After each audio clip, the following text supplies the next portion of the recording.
আপনি এমনিতে কি মানে পার্সেল ডেলিভারি করেন? না ভাইয়া, চাকরি তো বড় বিষয় না, মূলত দরকার আমার স্বাধীনতা। সময়টা আমার হয়তো বা একটু খারাপ যাচ্ছে, বাট আপনারা জানেন যে এটা একদম কাদার মধ্যে পড়ছিল। বিসমিল্লাহ। আজকে বের হয়ে গেলাম, বেসিক্যালি যাচ্ছি হচ্ছে বউয়ের ফাইনাল পরীক্ষা, তাকে একটু মোহাম্মদপুর থেকে নিয়ে আসবো। মিরপুরের দিকে প্রচণ্ড জ্যাম, বিকজ অটোরিকশা বন্ধ করছিল অ্যান্ড ওরা অবরোধ করতেছে মিরপুর 10 চত্বর। ওই দিক দিয়ে আর কি যাবো না, ভাবলাম যে বিরুলিয়া দিয়ে যাই। তো দেখলাম যে একটা পার্সেল অর্ডার আছে, তো ভাবলাম যে বিরুলিয়া থেকে সব করে ওই দিক দিয়ে চলে যাই, মানে গাবতলির পিছন দিয়ে আর কি যাব। তো বিষয় যেটা হচ্ছে, জীবনে তো আপনার সবসময় সুখ আসবে না, জীবনে দুঃখ আছে, স্ট্রাগল পিরিয়ড আছে, আবার এনজয়েবল মোমেন্ট আছে, সব কিছু সময় আছে। আমার লাইফের একটা অন্যতম স্ট্রাগল টাইম যাচ্ছে, খুবই ক্রিটিক্যাল সময়ের মধ্যে আসি। মেজর বলতে পারেন, নন মেজর যে কোনো প্রবলেমই হোক, প্রবলেমের মধ্যে একটু আসি। আর সত্যি বলতে আমার প্রবলেম ভালো লাগে, টেনশন ভালো লাগে, কারণ এগুলো থেকে ওভারকাম করলে এক্সপিরিয়েন্স হয়, আর এক্সপিরিয়েন্স হলেই সামনের জীবনে যে কোনো রকমের বাধা বা যে কোনো রকমের সিচুয়েশন মোকাবিলা করার মতো একটা কি অভিজ্ঞতা চলে আসে। সো সময়টা আমার হয়তো বা একটু খারাপ যাচ্ছে, বাট আমি বিচলিত না।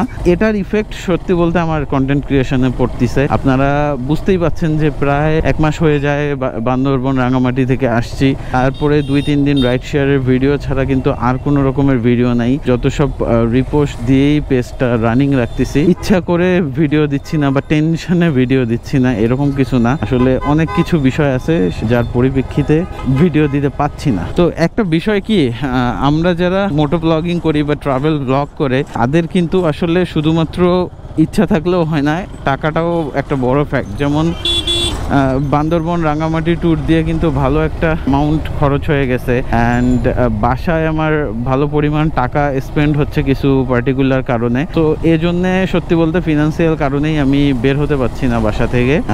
এই মাসটা হয়তো বা ইনশাল্লাহ এই মাসে সব রকমের সমস্যা সমাধান হয়ে যাবে, সামনের মাস থেকে একটা রিল্যাক্সিং চলে আসবো। মানে আমি বেসিক্যালি লাস্ট 3 মাস থেকে এইভাবেই সার্ভাইভ করতেছি একটু ফিনান্সিয়ালি। সো এটা ইনশাল্লাহ আস্তে আস্তে কেটে যাবে। ফ্রিল্যান্সিং যদি আমি করতাম তাহলে ঘরে বসেই ফ্রিল্যান্সিং করতাম, যে ডলারটাই আসতো ওটাই আমি আমার নিজের জন্য খরচ করতে পারতাম, আমার কোনো ইনভেস্টমেন্ট নেই। বাট ট্রাভেল মোটো ব্লগ বা মোটো ব্লগ যাই বলেন, এগুলোতে কিন্তু একটা ভালো পরিমাণ ইনভেস্টমেন্ট আছে। আপনি বাহিরে গেলে একটা অ্যামাউন্ট খরচ হবে, দেন সেখান থেকে আপনার আউটপুট পেতে হবে। এখন অনেকেই অনেক সময় বলেন যে ভাই আপনার তো পেজের গ্রোথ অনেক, ভালোই টাকা কামান। সাজেক থেকে যে ঘুরে আসলাম প্রায় 5-6 দিনের মতো আমার, তো 5-6 দিন আমরা যে ট্যুর দিয়েছিলাম সেখানে কিন্তু ওভারঅল কস্ট সবারই 10,000 টাকার উপরে গেছে, একদম লো বাজেট টাইপের। কিন্তু আমি যে ভিডিওগুলো দিছি সে ভিডিওগুলো থেকে কিন্তু আমার এখনও 10 টাকাও ইনকাম হয় নাই। হ্যাঁ, এইটাই হচ্ছে আসলে বাস্তবতা। আপনি জাস্ট টাকা খরচ করে ঘুরতে গেলেন আর প্রত্যেক ভিডিও থেকে হাজার হাজার লাখ লাখ টাকা ইনকাম হলো, এটা আসলে না। কখন কোন ভিডিও থেকে ইনকাম হবে সেটা বলা মুশকিল। আর আমার পেজ তো এখনও গ্রোথে আছে, সো সব ভিডিও থেকে আসে না, 1-2টা ভিডিও থেকে যা আসে স্বল্প পরিমাণ, একদম স্বল্প পরিমাণ, সেটা দিয়েই আমার সব কিছু ম্যানেজ করতে হয়। মানে একটা জিনিস কি, আগে যেমন কিছু ক্রিঞ্জ বা কোনো মিনিংলেস কিছু কন্টেন্ট দিতাম প্রথম, এখন কিন্তু আসলে ডে বাই ডে যত পেজের গ্রোথ হচ্ছে, আপনাদের এক্সপেকটেশন দেখতেছি, আপনাদের কমেন্ট যাচাই বাছাই করে দেখতেছি, আসলে এখন মনে হচ্ছে যে এইরকম ফাতরা টাইপের কন্টেন্ট বা মিনিংলেস কোনো কন্টেন্ট দিলে, হ্যাঁ ভিউ হয়, মিনিংলেস কন্টেন্টে ভিউ হয়, টাকাও খুব ভালো আসে, বাট আলটিমেটলি আপনাদের উপর আমার একটা ব্যাড ইমপ্রেশন আসে। আবার অনেকেই বলে যে তোর bad impression good impression doesn't matter, তুই ভিডিও দিতে থাক, টাকা আসলেই হইলো। আসলে টাকা আসলেই হলো যদি এই বিষয়টা হইতো, তাহলে তো টিকটক করা যেত বা ক্রিঞ্জ কিছু ভিডিও করা যেত, অথবা মেয়ে নিয়ে ভিডিও করা যেত, ভাঙাভাঙ্গি মারামারি গ্যাঞ্জাম এইসব টাইপের ভিডিও করা যেত, তাই না? আবার টানাটানি হুড়াহুড়ি এইসব ভিডিও করলে কিন্তু খুব ভালো একটা অডিয়েন্স পাওয়া যায়, যেমন টিনেজাররা বেশি এগুলোতে আকৃষ্ট হয়।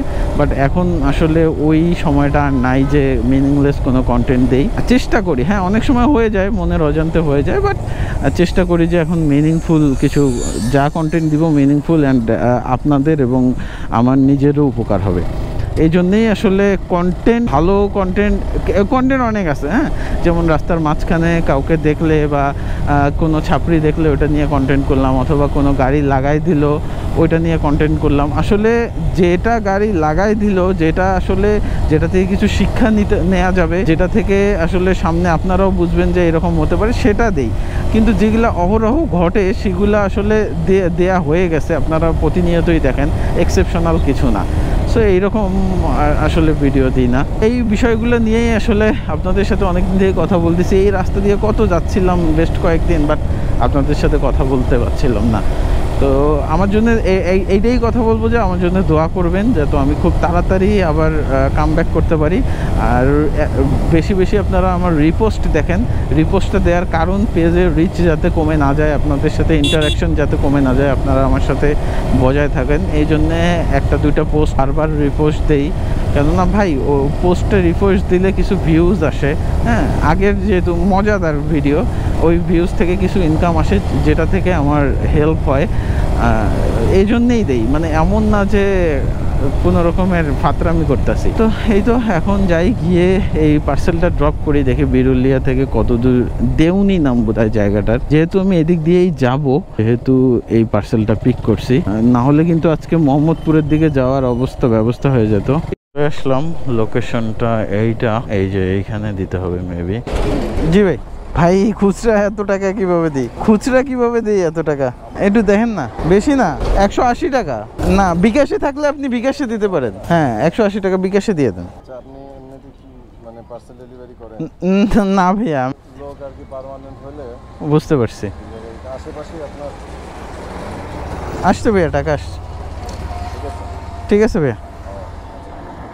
এমনিতে মনে করেন আপনি যদি ইয়ে করেন তাহলে হয়তো আমার এখানে লাগবে। বুঝতে পারছি। না না, ঠিক আছে ভাইয়া, ওকে, থ্যাংক ইউ। চাকরি তো বড় বিষয় না, মূলত দরকার আমার স্বাধীনতা। চাকরি করলে তো এতদিনে এরকম গার্মেন্টসে একটা চাকরি করতে পারতাম, এতদিনে অ্যাসিস্ট্যান্ট মার্চেন্ডাইজারই হতে পারতাম ইনশাল্লাহ, যদি প্রথমেই চাকরিতে ঢুকতাম। বাট আমি এই পথ বেছে নেই আর চাকরি ইনশাল্লাহ করবো না। না হলে ডেলিভারি ম্যানের, মানে যে কাজটায় আমার অফিসার পদে থাকার কথা ছিল, সেখানেই আমাকে ডেলিভারি পদে নিয়োগ দেওয়ার জন্য ভাই বলতেছিল। বাট ভাইকে আমি অনেক অ্যাপ্রিসিয়েট করি, কেননা উনি মানে খুব ভালো একটা প্রস্তাব দিছে, একদমই স্বাভাবিক বিষয়। আমি হলে, ওনার জায়গায় হলে আমিও এরকম করতাম, কেননা ডেলিভারি ম্যান গার্মেন্টসে অনেক দরকার। মূলত অনেকে মেসেঞ্জার বলে, অনেকে অনেকভাবেই বলে। ধন্যবাদ ভাই আপনাকে, আপনি ভিডিওটা যদি দেখে থাকেন, আপনার অফারের জন্য। আসলে এরকম অনেক অফার পাই, অনেকেই বলে যে কার্ড দিয়ে যায় যে আপনি আমার সাথে দেখা করবেন, আপনার জন্য কোনো একটা ব্যবস্থা করব। ভিডিও এডিটিং অফিসে ডাক পাইছি, আমাদের গার্মেন্টস ইন্ডাস্ট্রির মার্চেন্ডাইজিং পদে একবারে ডিরেক্ট জুনিয়র মার্চেন্ডাইজার হিসেবে অফার পাইছি যে আপনি আসেন, হার্ডওয়ার্কিং। আবার মেসেঞ্জারে যে এরকম বাইং হাউসের সোর্সিং করার লাগে মাঝে মধ্যে, এইখানে ওইখানে যাওয়া লাগে, ওই পদের জন্যও চাকরির অফার পাইছি। মানে বহুত টাইপের চাকরির অফার পাইছি। খুব ভালো লাগে অনেকেই যখন চাকরির অফার করে অ্যান্ড অ্যাপ্রিসিয়েট করে যে না, কোনো একটা কিছু করা যাবে। এই বিরুলিয়ার দিকে আসার আরেকটি কারণ হচ্ছে ড্রোনটা যেহেতু ঠিক করছি, তো ড্রোনটা এখনও প্রপার ফ্লাই করা হয়নি। উনি চেক করে দিছিল যে ঠিক করে দিছে, যে ড্রোন রিপেয়ার বিডি। সো এখন এইখানে কিন্তু আমি আসি ম্যাক্সিমাম সময় যখন আমার ড্রোনটার কোনো সমস্যা হয়। বিরুলিয়া ব্রিজ পর্যন্ত কিন্তু এয়ারপোর্টের যে গ্রিন জোন সেটা থাকে, তারপরে কিন্তু এই জায়গাটা কিন্তু একদম ফ্লাই করা যায় খুব সুন্দর মতো। তো সামনে গিয়ে দাঁড়ায় জাস্ট অল্প একটু ফ্লাই করব, যে ড্রোনটার কি অবস্থা। এর আগেও একবার এখানে করছিলাম ফ্লাই। যাই সামনে গিয়ে, একটা টিনের ঘর আছে, এই জায়গাটা থেকে সুন্দর মতো ফ্লাই করা যায়। জাস্ট দেখবো যে গিম্বল টেম্বলগুলো সব ঠিক আছে কিনা, বা কেমন রিপেয়ার করলো। ড্রোনটা বের করি। ও আমাকে এই জিনিসটা গিফট করছে ওই ড্রোন থেকে, রিপেয়ার বিডি থেকে। আপনারা জানেন যে এটা একদম কাদার মধ্যে পড়ছিল। যখন ড্রোনটা ক্র্যাশ হয় বা কাদার মধ্যে পড়ে, তখন দেখেন কি অবস্থা ছিল, আর এখন হচ্ছে এই অবস্থা। ঠিক করার পরে আসুন এটা আজকে ফ্লাই করে দেখি এটা কি অবস্থায় আছে। বিসমিল্লাহ। আর ক্র্যাশ হইস না রে। বেসিক্যালি আমার গতবার যখন ড্রোনটা ক্র্যাশ হয়, এটা আমারই ভুল ছিল আর কি, কেননা আমি অনেক মানে নিচ থেকে আর কি ড্রোনটা ফ্লাই করতেছিলাম। সতর্কতামূলক আমাকে আরও উপরে ফ্লাই করা লাগতো। আজকে দেখি কি অবস্থা। না, আলহামদুলিল্লাহ সব ঠিকঠাকই আছে।